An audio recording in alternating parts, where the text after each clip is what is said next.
Hola! Toleleje, toleleje. Kunin at basahin. Kunin at basahin. Ako po si Kuya Sam Pagaduan, ang inyong kasama sa ating lumalim at mamunga Daily Gospel Reflection. Ngayon ay September 7, 2025. Ang mabuting balita ng Panginoon ayon kay San Lucas, chapter 14, verse 25 to 33. Noong panahong iyon, sumama kay Jesus ang napakaraming tao.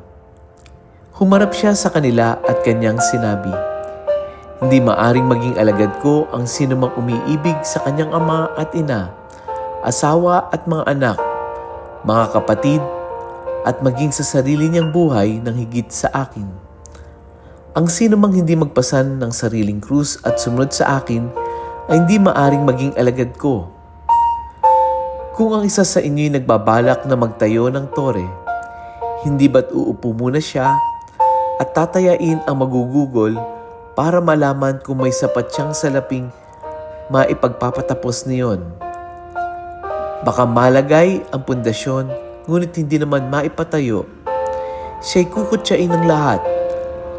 Nang makakakita nito, sasabihin nila, nagsimulang magtayo ang taong ito, pero hindi na ipatapos.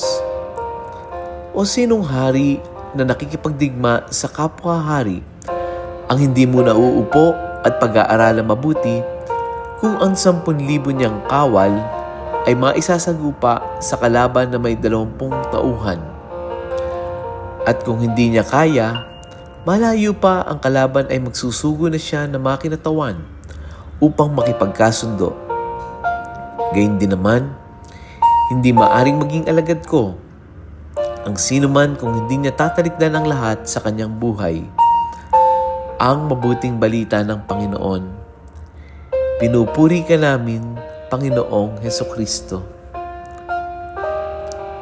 Sa gospel natin ngayong linggo, sinabi ni Jesus kung ang nais nating sumunod sa Kanya, kailangan handa tayong talikuran ng lahat, maging ang pamilya, ari-arian at ang sarili nating kagustuhan.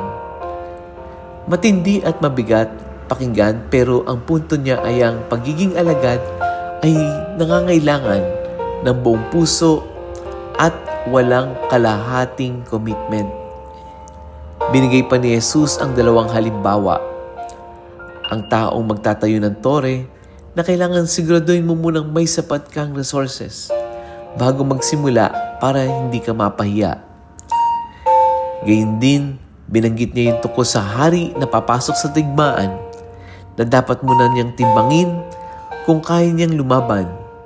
Kung hindi, mas mabuti pang makipag-usap sa kalaban para sa kapayapaan.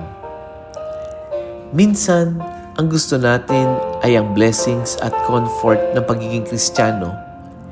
Pero kapag dumating na ang hirap, tulad ng pagpapatawad sa taong nakasakit sa atin, pagsasakripisyo ng oras para tayo ay tumulong, o paninindigan sa tama kahit nakaka-pressure, doon tayo nadadala. Parang sa ating pang-araw-araw na buhay, kung gusto mong pumayat, hindi sapat na bumili ka lang ng membership sa gym. Hindi sapat na bumili ka lang ng instrument. Kailangan talaga ng effort, disiplina at sakripisyo. Gayun din ang pagsunod kay Jesus. Hindi ito instant. May kaakibat na krus, may kalakip ding tunay na kalayaan at buhay. Kaya para ito ay ma-i-apply natin, magkaroon tayo ng malinaw na commitment. Maglaan tayo ng oras araw-araw para sa panalangin at pagdinilay. Hinahamon din tayo ng gospel na panindigan ang tama. Maging ito man ay sa school, sa work o sa pamilya, kahit mahirap, piliin ang katotohanan at pagiging tapat. Ito ang mga hamon ng pagiging tunay na alagad ni Jesus. Let us pray.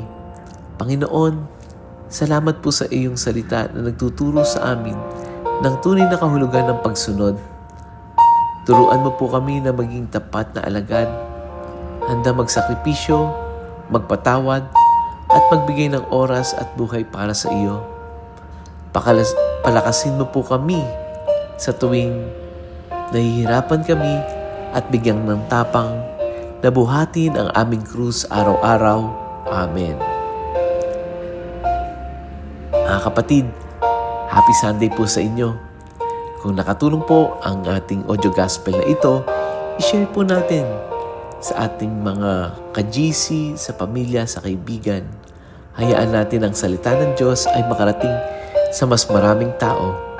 Lagi nating tatandaan, buhay ang salita ng Diyos. Muli, ako po si Kuya Sam Pagaduan, lagi nag-aanyaya. Halina, tayo ay lumalim at mamunga. Lumalim sa pananampalataya at mamunga na mabuting gawa. God bless us all.